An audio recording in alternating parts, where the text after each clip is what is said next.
Hi, I'm Ryan Lee. And I'm Vanessa Lee. And you're watching AutoTrader's new car review of the 2011 Chevrolet Camaro. Although the Camaro was discontinued in 2003, it returned in 2010 with class-leading performance and a completely modern look that hints at the past.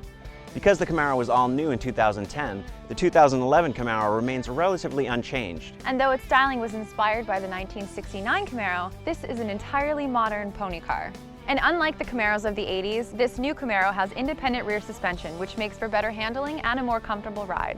And this Camaro actually has a usable back seat, unlike previous Camaros. Although not as roomy as a sedan, there's still room enough for two smaller adults or children. The cockpit, dash, and instruments take their inspiration from the first-generation Camaro, especially the two deep well gauges. SS models also have auxiliary gauges in the center console, just like the first-generation Camaro. But like you said, it's also fully modern, complete with digital readouts and vehicle information displays. The materials used in the cabin are high quality, and these seats are both comfortable and supportive.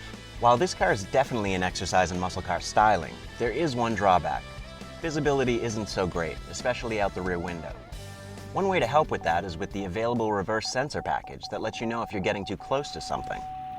The traction control can be disabled by simply pressing this button here.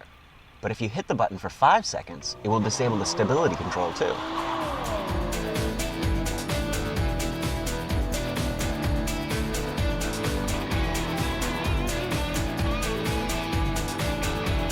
So let's get down to the whole point of owning a car like this.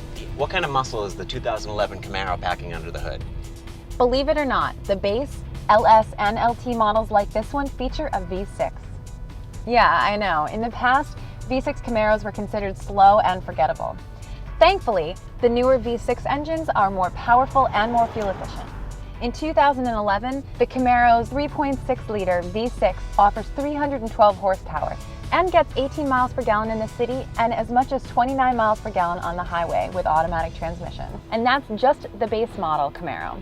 Not bad at all. That's almost the same as the Mustang V6, which only has 305 horsepower but gets 31 miles per gallon on the highway. Right. If you want something with a little more grunt, opt for the SS.